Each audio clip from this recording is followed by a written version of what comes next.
आप जो टोपी पहने हैं, मैं आपको देखा तो मुझे लगा कि ये तो कोई सिख आ रहा है।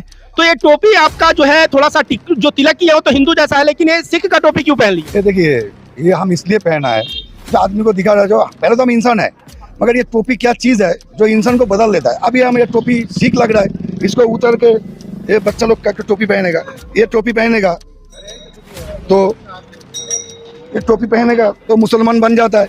एक टोपी, ये टोपी में चेंज फर्क के लिए देखिए धर्म कहाँ होता है, ये इंसान वही है, एक ही है। ये टोपी पहना तो सोचेगा हम मुस्लिम है, फिर इसको हटा के एक तो रूमाल सर पे दे देगा, ये रूमाल देगा तो सब सोचेगा ये एक तो हिंदू है। मेरे मन में एक सवाल है कि आपका नाम क्या है? पार्थसारथी बसु। पार्थसारथी बसु। आपके पिताजी का नाम क्या था? दीपक कुमार बसु। दीपक कुमार बसु। और दादाजी का? ईश्वर लेट निरोध कृष्ण बसु। तो आप लोग कह रहे हैं कि आपका यह मस्जिद परिवार का हिस्सा है, कोई अगर डेथ करता है तो यहाँ पे आता है, जनाजे का नमाज होता है, तो आप कहीं इस्लाम तो नहीं कबूल कर लिए हैं? देखिए, आपका गोत्र क्या है? मेरा गोत्र है गौतम गोत्र। इस्लाम कबूल या हिंदू में आ जाओ, ये सब हम लोग का यहाँ पे देश का, यहाँ पे धर्म का कोई सिस्टम नहीं है। बस एक चीज है, जो हम लोग इंसान है और हम लोग के अंदर जो इंसानियत है वही हमारा धर्म है। 1971 में वो लोग हमारा घर में हमला किया था और हमारा दादाजी, हमारा ताऊजी और ताऊजी का साले को लेके पकड़ के लेके चला गया था। और हमारा जो ताऊजी का जो बीवी था उसको बोला था रात में आके आपको फुर्ती करेगा। उस टाइम वो लोग रेप करता था, बांग्ला बात रेप करता था। तो मेरा जो ताऊजी का जो वाइफ था, जेठीमा बोलते हैं हम लोग बंगाली में, तो उसने क्या किया, उसने उसका 2 बच्चे को माटी में सुला के वो फैन, सीलिंग फैन में अपना गले में रस्सी लगा के सुसाइड कर लिया था। अब दादू लोग को बहुत मारा था, बहुत मारा था, इतना मारा था, पूरा पूरा पूरा पीटा था। तब फिर भी वो लोग घर में जब आया था छोड़ दिया था। कोई कहानी हम लोग के हुआ है, हो सकता है ये मस्जिद के आशीर्वाद से वो लोग को छोड़ दिया है। छोड़ने के बाद जब घर में आया तो देखा सीलिंग के ऊपर वो मतलब सुसाइड करके बैठा है। इंडिया में आया, यहाँ का लोग बोला देखा क्या हुआ, तुम लोग कहाँ ये सब पाल रहा है, ये ऐसा ऐसा मुस्लिम ऐसा ऐसा, हम मुस्लिम को साथी ऐसे। ये दादाजी मेरा एक ही बात बोला है, जो राजाकार है और वो कहानी हमारा बांग्लादेश में हुआ, वो एक मुसलमान से हुआ। ये मुसलमान से हमारा इंडिया का मुस्लिम से कोई ताल्लुकात नहीं है। हमारा यहाँ का मुसलमान बहुत अच्छा है, भाईचारा है, आप लोग बहुत अच्छे हैं। इसीलिए हम किसी एक के लिए सब मुसलमान को खराब नहीं बोलेगा।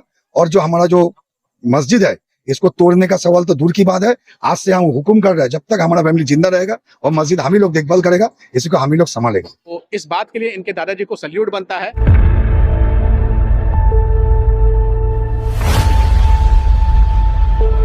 नमस्कार साथियों, आज हम आए हुए पश्चिम बंगाल और पश्चिम बंगाल से आपको ऐसी हैरान करने वाली कहानी सुनाने वाले हैं जिसको जान करके आपका दिल खुश हो जाएगा। ये कहानी नहीं है, सच्चा वाकया पेश आया है पश्चिम बंगाल की धरती 24 परगना के बारासात नवापल्ली इलाके में। और आप पीछे एक मस्जिद देख रहे होंगे, भव्य गेट आपको नजर आ रहा होगा, पीछे बड़ी सी बिल्डिंग नजर आ रही है जो कि 2 फ्लोर की है। इस मस्जिद को बनाने वाले, इसका केयर टेकिंग करने वाले मुस्लिम नहीं है, बल्कि पश्चिम बंगाल के एक हिंदू व्यक्ति है जिनका नाम पार्थो घोष है। पार्थो बोस है। इनसे हम जानने समझने की कोशिश करेंगे कि इन्होंने इस इलाके में मस्जिद क्यों बनवाया, जबकि ये पूरा इलाका हिंदुओं का है। इलाका एक बार दिखा दीजिए। ये पूरा इलाका जो है हिंदुओं का है, यहाँ पर एक भी मुस्लिम घर नहीं है। आपको यहाँ जो वीडियो फ्रेम में जो मुस्लिम दिख रहे हैं, ये वो लोग हैं जो यहाँ काफी दूर में रहते हैं और 2 किलोमीटर, 3 किलोमीटर, 4 किलोमीटर की दूरी पे रहते हैं। और बहुत सारे ऐसे लोग हैं जो काम करते हैं, वो लोग यहाँ नमाज पढ़ने आते हैं। यहाँ पर एक भी मुस्लिम घर नहीं है और उसके बाद इतनी भव्य मस्जिद बनाई गई है और इसका केयर टेकिंग करते हैं पार्थो बोस जी। आइए उनसे जानते हैं कि ये मस्जिद कब बनी है और क्यों बनाई गई है, इसका इतिहास क्या है। सर, आपका नाम क्या हुआ? मेरा नाम है पार्थसारथी बसु। तो ये मस्जिद जो है ये कब बनी है? ये कब बनी है इसका एक तो हिस्ट्री है। ये कब बनी है ये हमको लोग को मालूम नहीं। जो हम लोग सुनता है और जानना चाह पा रहा है हम लोग को, वो ये मस्जिद जो है ये बहुत पुराना है। ये हम लोग को नॉलेज में है, ये शेर शाह का जो अमल था उस टाइम का ये मस्जिद था। हो सकता है यहाँ पे वो लोग आते थे और वो लोग नमाजी था तो नमाज पढ़ने के लिए एक जगह बनाया था। फिर बाद में वो लोग चला गया, फिर यहाँ पे जो मोरल फैमिली था वो लोग भी केयर टेकिंग किया, फिर वो लोग भी चला गया। तो हम लोग को जब मिला था वो ये मस्जिद, तो हम लोग को यहाँ पे अभी भी जमीन में रिकॉर्डेड मस्जिद नहीं है। ये ऐसी जमीन है, वो भी मेरा पिताजी का पर्चे में है। तो जब हम लोग आया हुआ है तब देखा उन लोग को यहाँ पे एक टूटा फूटा तो घर है और उसमें मेंबर है। तो हम लोग बांग्लादेश में रहता था इसलिए हम लोग को मालूम है मेंबर मतलब ये मस्जिद था। तो हम लोग उसका वहाँ पे जो मोरल फैमिली था उसको ट्रैंक कॉल किया कि भाई ये चीज क्या है, ये मस्जिद कहाँ से है। तो वो लोग बोला था ये कोई मस्जिद रिकॉर्डेड नहीं है, आप लोग रख सकता है, इसको तोड़ भी सकता है, हम लोग को कोई बात नहीं है, हम लोग तो प्रॉपर्टी एक्सचेंज कर लिया 1964 में आप आए। 64 में। हाँ, तो हमारा जो दादू है, जो नाना था, वो बोला नहीं, हम वो हिंदू है, तोड़ फोड़ का हिंदू नहीं है, और हमारा जो धर्म है उसको शिक्षा नहीं देता है जो कोई मस्जिद को तोड़ दो या मंदिर को तोड़ दो, जमीन पकड़ लो, पैसा चाहिए। हम पैसा का भूखा नहीं था उस जमाने में, हमारा दादू ये मानविकता रखा था, इसलिए उसके उस जमाने से ये मस्जिद हम ही लोग देखभाल कर रहे हैं, अभी आगे भी देखभाल करेंगे। जो है मेरा भाई का लड़का है वो करेगा, कोई ना कोई करेगा। तो साथियों, ये 1964 में भारत आते हैं। पहले ये बांग्लादेश में रहा करते थे, इनका परिवार बांग्लादेश में रहा करता था, लेकिन वहां से पलायन होता है क्योंकि वहां पर कुछ हिंदू मुस्लिम का राइट्स हुआ था और इनके परिवार यहाँ आते हैं। हालांकि इस मस्जिद का इतिहास इन्होंने बताया है कि शेर शाह सूरी के जमाने से है, यानी कि मुगलों के जमाने से इस मस्जिद का इतिहास रहा है। और हालांकि उस वक्त तक ये मस्जिद ढंग से बनी हुई नहीं थी, लेकिन जब ये 1964 में आते हैं तो यहाँ पर एक मुस्लिम परिवार से एक प्रॉपर्टी खरीदते हैं, और उस मुस्लिम प्रॉपर्टी में इस मस्जिद का कोई जिक्र नहीं था, केवल मैप का एक जिक्र था, मस्जिद बनी हुई नहीं थी। और जब ये उस व्यक्ति से प्रॉपर्टी लेते हैं तो बदले में बांग्लादेश में उस मुस्लिम परिवार को अपनी प्रॉपर्टी देते हैं। लेकिन जब ये अपना घर बनाना शुरू करते हैं तब इनको पता चलता है कि मैप में एक मस्जिद मेंशन है और वो मस्जिद मुझे दिख नहीं रही है। फिर जो है उस मुस्लिम व्यक्ति से बात करते हैं जो बांग्लादेश में अभी हैं कि आपने मेंशन किया था मैप में कि यहाँ पर एक मस्जिद है, वो मुझे दिख नहीं रही है। तो उन्होंने कहा कि मैंने तो आपको प्रॉपर्टी बेच दी है, और आपको अगर मस्जिद नहीं दिख रहा है तो आप उसके जगह पर बाउंड्री वगैरह का तोड़ फोड़ करके आप अपना घर बना सकते हैं। तब इनके दादाजी ने जो बात कही है वो जानने लायक है, और इसके लिए मैं इनके दादाजी को सल्यूट करता हूं कि उन्होंने कहा कि हमारा ये मानना है कि हम जो है मस्जिद या मंदिर तोड़ने में विश्वास नहीं करते हैं, हम धर्म को मानने वाले लोग हैं। और उसके बाद इनके दादाजी ने संकल्प लिया कि हम यहाँ पर मस्जिद कायम करेंगे और इसका देखभाल करेंगे। अब तक की तो ये बातचीत हमारी रही है। सर, आपसे ये जानने के समझने की कोशिश करेंगे कि इस वक्त हमारे देश में खास तौर से पिछले 10-11 सालों में हिंदू मुस्लिम का विवाद इतना बढ़ा दिया गया है कि लोग जो है वो इंसान इंसान ना हो करके धर्म के हिसाब से एक दूसरे को जज करने लगे हैं। तो आप हिंदू होकर के क्यों मस्जिद बना रहे हैं, क्यों इसकी सेवा कर रहे हैं? क्या आपको सुकून मिलता है, शांति मिलता है? देखिए, सबसे पहले हम लोग जो पढ़ा लिखा किया है, जो इतिहास पढ़ा हुआ है, तो हमारा सबसे बड़ा जो है, हमारा देश जो है ये 600 साल हम लोग को मुगल के अंडर में था या ब्रिटिश के अंडर में था, और हमारा जो फ्रीडम फाइटर लोग है ये कितना संघर्ष करके, कितना कुछ करके ये देश को स्वाधीनता लाया है ये। और वो स्वाधीन होने के बाद देश के अंदर हम लोग 1964 में 64 से ये मस्जिद देखभाल कर रहे हैं, मगर कभी ये बवाल ये वो कुछ नहीं था। मगर आज ऐसा जमाना आ गया जो सब आके बोल रहा है, जो आप लोग ऐसा कर रहे हैं, जो ये मीडिया के माध्यम से जो प्रचार हो रहा है, ये पहले नहीं था, क्योंकि पहले ये इंडिया था ही नहीं। अब एक तो ये नया इंडिया बनाने का कोशिश कर रहा है, और जो कर रहा है वो भूल गया है विवेकानंद कौन है, ये सुभाष चंद्र बोस जी कौन है, ये भगत सिंह कौन है, ये छत्रपति शिवाजी कौन है, इनका इतिहास इसको मालूम ही नहीं। हमको मतलब ये है जो प्रॉपर इंडियन लोग है, ये हिंदू मुसलमान जो चल रहा है इसमें वो लोग नहीं है। हमको जो शक लगता है, जो बाहर से जो लोग इंडिया में आया 1990 के बाद, ये लोग बाहर का जो दुनिया से आया, वो दुनिया में जो उन लोग को हिंसा दिखा है हिंदू मुसलमान से, वो हिंसा वहाँ पे छोड़ा नहीं। वो लोग यहाँ पे आके पहले अपना जमाया, सिटीजन बनाया, फिर यहाँ पे आके वो जो मुस्लिम छोड़ के आया था वो मुस्लिम इंडिया में ढूंढ रहा है। मगर हम उनको बोल रहे हैं आप बुद्धू है, इंडिया में वो मुस्लिम आपको नहीं मिलेगा, क्योंकि हमारा ये देश में जो भाईचारा है, जो हिंदू मुस्लिम यूनिटी है, उसको कोई नहीं तोड़ सकता है। आज इंडिया का जो विशेषता है वो हम लोग का एकता जो है वो है। इन्होंने जो कहा है कि कुछ लोग जो है बाहर से आए हुए हैं, असली विदेशी वो लोग हैं जो हमारे देश में हिंसा फैला रहे हैं। अगर उनके साथ, उनके पूर्वज के साथ किसी दूसरे देश में कुछ हुआ है, वो हिंसा देखें तो वो हिंसा भारत में लाना चाहते हैं, और वो भारत में नहीं चलेगा, वो मूर्ख है, ये कहते हुए नजर आ रहे हैं। आपको कभी ये फील हुआ कि आप जो है हिंदू धर्म से ताल्लुक रखते हैं, मुसलमानों के बीच में जाते हैं तो आपको इनसिक्योर फील हुआ हो, आपको लगा कि आप असुरक्षित हो? नहीं, कभी नहीं लगा। आपकी वीडियो जैसे जाएगी तो पहले आपके और सवाल खड़ा हो जाएगा कि आप तो हिंदू है ही नहीं है। देखिए, होते तो आप ऐसा पहले सही बात है, हम ना हिंदू है ना मुसलमान है ना कुछ है, हम एक तो भारतीय है, हम एक बंगाली इंडियन सिटीजन है, बस ये मेरा सबसे पहला जो हमारा परिचय है वो है। और सेकंड जो रिलीजन का बात है, हमारा रिलीजन है, हमारा भारत का जो संविधान है, जो संविधान हमारा एक तो रिलीजियन है, धर्म है, हमको उसको मानना पड़ेगा। तो और वो संविधान में तो लिखा हुआ है, जो तुम अगर हिंदू है मुसलमान को डिस्टर्ब करेगा तुमको सजा मिलेगा, मुसलमान को भी बोला गया हिंदू को कुछ करेगा तुमको सजा मिलेगा। मतलब वो संविधान बोल दिया देश को जो डिस्टर्ब करेगा उसी को सजा मिलेगा। तो हम वो धर्म में चल रहे हैं। और जब इन लोग का बीच में जाता है, हमको इतना प्यार मोहब्बत, इतना इज्जत, इतना कुछ मिलता है तो हम पागल हो जाता है, हमको हमारा आंख से आंसू निकलता है। अब ये जो अख्तर भाई हमारे इमाम है, वो 2.5 किलोमीटर से हमारा मस्जिद में आता है। जब होली का दिन, जब पूरा इंडिया में मस्जिद को ढका जा रहा था, उस दिन हमारा मस्जिद में पुलिस या लोकल कोई नेता कोई नहीं था।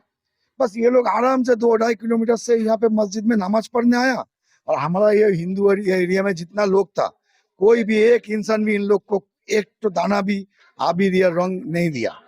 तो ये हमारा देश है, ये हमारा वेस्ट बांग्ला है, और ये हमारा ये 8 नंबर वार्ड है। तो साथियों, इन्होंने बहुत बड़ी बात कही है कि अभी हाल की ही कुछ शर्मनाक तस्वीरें उत्तर प्रदेश से और भाजपा शासित राज्यों से निकल करके आई थी, जहां पर होली के दिन मस्जिदों को ढक दिया गया था। और ये बता रहे हैं कि इस इलाके में एक भी मुस्लिम परिवार नहीं है। और जब होली खेला गया पश्चिम बंगाल की 24 परगना धरती के ऊपर, तो यहाँ पर सिक्योरिटी भी पुलिस के द्वारा नहीं दी गई, और मुस्लिम लोग थे यहाँ आए, नमाज पढ़े, उनके साथ कोई दिक्कत पेश नहीं आया। ये बताता है कि पश्चिम बंगाल को जिस तरीके से पेश किया जाता है दुनिया के सामने, खास तौर से हिंदी मीडिया के द्वारा, टेलीविजन मीडिया के द्वारा और हिंदी अखबारों के द्वारा, कि यहाँ पर हिंदू सुरक्षित नहीं है, दोनों के बीच में वैमनस्य है, भाईचारा नहीं है, वो बिल्कुल गलत बात है। और यहाँ पर भाईचारा इस तरह का है कि आप देख सकते हैं कि एक हिंदू परिवार एक मस्जिद बनाता है, उसका केयर टेकिंग करता है और इस मस्जिद को आबाद रखा है। और ये भी बता रहे हैं कि ये स्वामी विवेकानंद को मानने वाले हैं। आजकल बहुत सारे अंधभक्त पैदा हुए हैं हमारे देश में, जो स्वामी विवेकानंद का तो नाम लेंगे ना, तो उनको पढ़ेंगे ना, जानेंगे ना, उनके रास्ते कदमों पे चलते हैं। बस उनके दिमाग में केवल एक चीज है, हिंसा नफरत, हिंसा नफरत। इंसान को इंसान नहीं समझना है, बल्कि इंसान के अंदर वो धर्म देखना शुरू कर देते हैं। मुझे जानकारी मिला द हिंदू अखबार में, ये भी पता चला है कि आपका परिवार में कभी शादी कुछ होती है, किसी रिश्तेदार का शादी होता है, तो आप लोग मस्जिद में आते हैं, यहाँ पर से आशीर्वाद भी लेके जाते हैं। हाँ, हम लोग जब पहले कोई घर से हम लोग शादी करके लाता है, तो हमारा बीवी को पहले हम लोग यहाँ आते हैं, और बाहर में एक तो चादर लगाता है, वो बैठता है, वो मस्जिद में प्रणाम करता है, फिर हमारा घर में वो चले आते हैं। और ठीक उसी हिसाब से जब हम लोग का घर में किसी का डेथ होता है ना, तो डेथ होने के बाद हम लोग जो बॉडी है, हम लोग का जो शरीर है, वो पहले मस्जिद में लाता है, और इमाम साहब जो है वो हम लोग का शरीर के ऊपर जो जानाजा जो भी पढ़ना है वो पढ़ के देता है, और पानी देने के बाद फिर हम लोग वो बॉडी लेके जो अपना धर्म का हिसाब से जो सब बांडिंग घाट में लेके जो दाहो करना है वो करके हम लोग फिर घर आते हैं। और हमें ये भी जानकारी मिली है कि इस मस्जिद में सबसे पहले जो लाइट जली थी वो आपकी शायद माता जी या दादी जी ने जलाया था, एक दीपक के रूप। हाँ, मेरा जो ग्रैंड मदर था लेट लीलावती बसु, उसने पहली औरत है जिसने यहाँ पे एक तो उस टाइम उसको लैंपो बोलता है हमारा बंगाल में, लैंप जलाया था। और वो लैंप वो हमेशा वही जलाता था। अभी अच्छा बात है दादी जी हमारा जिंदा नहीं है, क्योंकि जिंदा होने से सवाल उठ जाता है जो एक औरत कैसे करके वो लैंप जलाता है। मगर उस जमाने में ये सब तकलीफ नहीं था, क्योंकि इस जमाने में सबको दिख रहा था ये टूटा फूटा मस्जिद है, इसको कैसे हम लोग बनाना है, खड़ा करना है, और दुनिया के सामने एक तो मिसाइल ऐसा पैदा करना है जो हम लोग, हमारा जो देश है उस देश में हिंदू मुस्लिम हम लोग भाई भाई है। तो साथियों, आपने देखा कि जब ये मस्जिद बना नहीं था और इस मस्जिद में लाइट बिजली नहीं हुआ करती थी, तो पहली जो रोशनी इस मस्जिद में जलाई गई है वो इनकी दादी जी के द्वारा जलाया गया है, एक दीपक के रूप में, एक लैंप के रूप में। तो इनकी दादी जी ने इस मस्जिद को आबाद किया है, रौनक किया है, और उसी का फल है कि ऊपर वाले इनके घर परिवार को हमेशा आबाद और खुशहाल रखते हैं।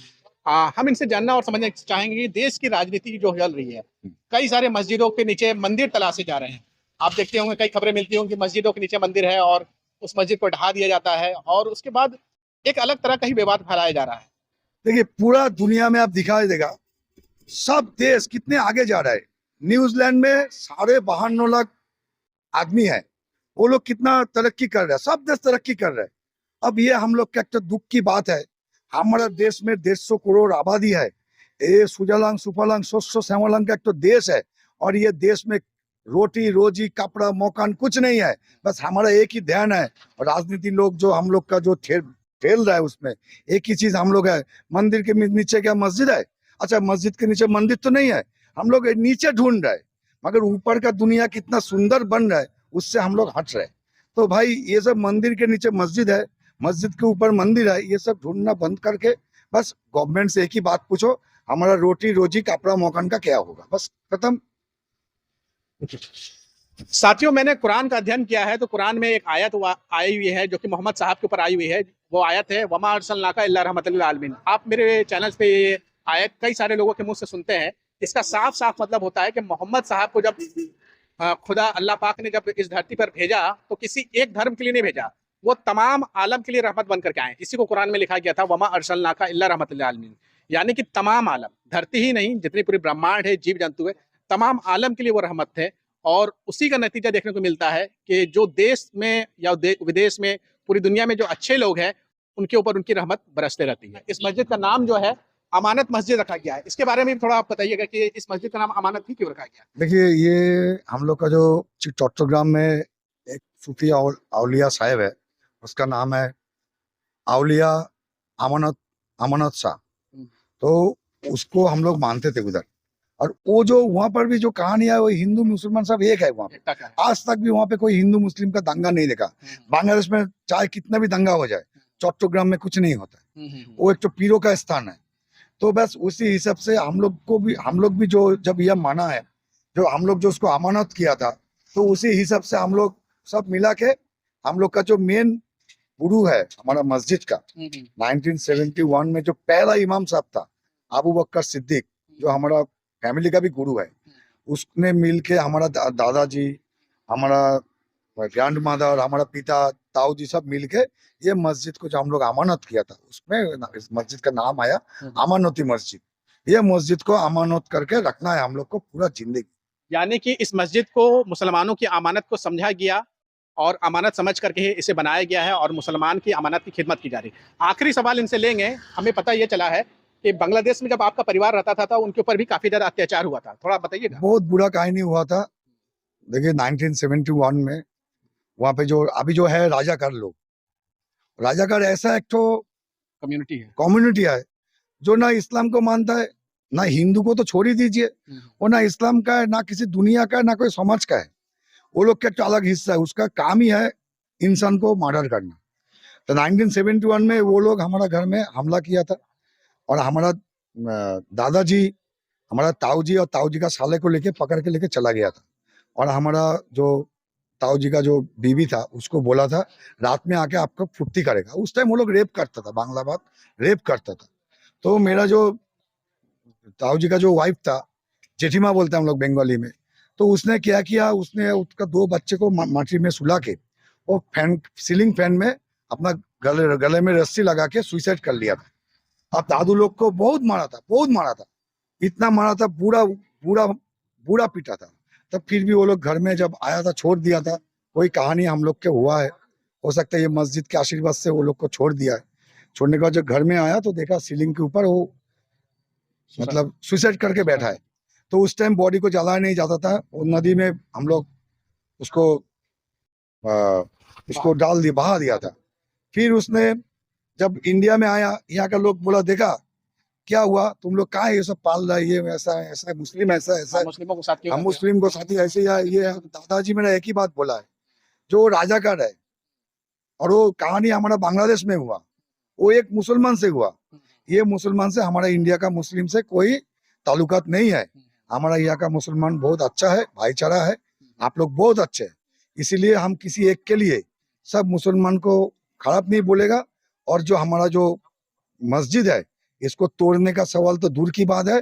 आज से हम हुक्म कर रहे हैं, जब तक हमारा फैमिली जिंदा रहेगा और मस्जिद हम ही लोग देखभाल करेगा, इसी को हम ही लोग संभालेगा। तो साथियों, आपने इनकी बातें सुनी कि इनके परिवार के ऊपर बांग्लादेश में आर्यकर करके एक कम्युनिटी, एक जाति है जो ना तो हिंदू है ना मुस्लिम है, उसका काम है वहाँ दंगा फसाद करना। जैसे हमारे यहाँ भाजपा आरएसएस करती है, सेम काम बांग्लादेश में आर्यकर नाम का कोई एक कम्युनिटी है जो दंगा फसाद करता है। राजाकर ने इनके परिवार के ऊपर इतना ज्यादा जुल्म किया कि इनके परिवार से एक लोगों ने सुसाइड कर लिया। और जब ये भारत में आए तब कुछ लोगों ने ये कहा कि आपके परिवार के ऊपर इतना जुल्म किया है मुसलमानों ने और राजाकर ने, तो आप क्यों मुसलमानों के लिए इतना काम कर रहे हो। तब इनके दादाजी ने कहा था कि मैं बांग्लादेश को भूल चुका हूँ, वहाँ के लोगों ने अगर कुछ गलती किया है तो हम भारत के मुसलमानों के साथ गलत व्यवहार नहीं करेंगे। तो इस बात के लिए इनके दादाजी को सल्यूट बनता है और साथ ही साथ मैं ये भी बोलना चाहूंगा कि इसी तरह घटना आसनसोल की धरती पे देखने को मिला था, जहां पर एक मस्जिद के इमाम के बेटे को दंगाइयों ने बुरी तरीके से मार दिया था। और जब मुसलमान बदला लेना चाह रहे थे, तब वो इमाम सामने आते हैं और बोलते हैं कि मेरा बेटे की वक्त पूरा हो चुका था, इसलिए वो शहीद हो गया, कृपया करके देश में दंगा फसाद ना करें। ये दो घटनाएं पश्चिम बंगाल से निकली है और बताती है कि यहाँ पर भाईचारा कितनी ज्यादा एकता के साथ लोग रहते हैं। यहाँ के भाईचारा की जो जड़ें हैं काफी मजबूत है। और भाजपा आरएसएस संघी चाहे जितना भी पश्चिम बंगाल को बांटने की कोशिश करेंगे, वो उसे बांट नहीं सकते हैं। यहाँ मोहब्बत भाईचारा का ये मिसाल आपको देखने को मिला। तो वीडियो को बीच में रोकना पड़ा था क्योंकि उस वक्त जो है मगरिब का अजान हो गया, इफ्तारी का टाइम हो गया, सब लोग इफ्तारी में व्यस्त हो गए।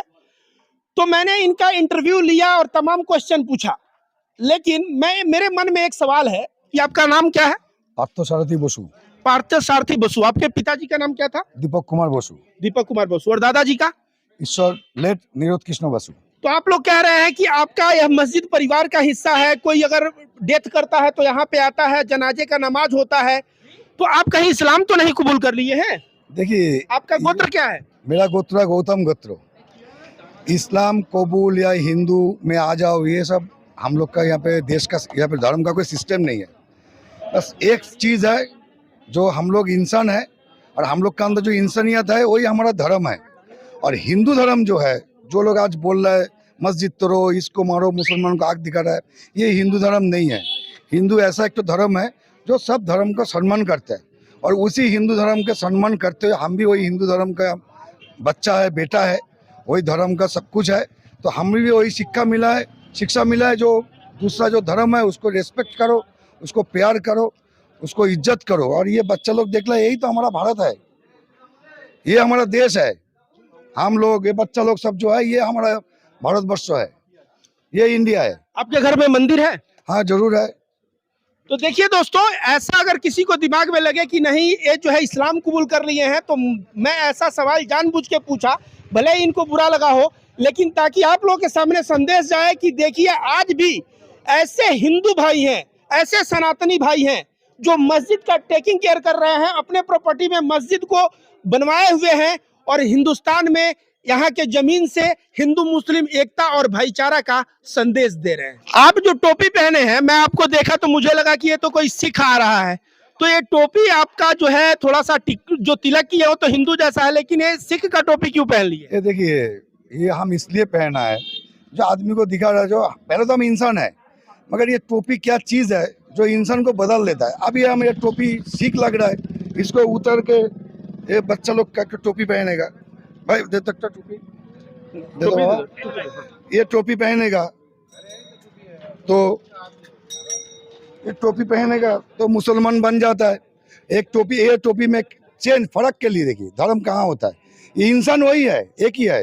ये टोपी पहना तो सोचेगा हम मुस्लिम है, फिर इसको हटा के एक तो रूमाल सर पे दे देगा, ये रूमाल देगा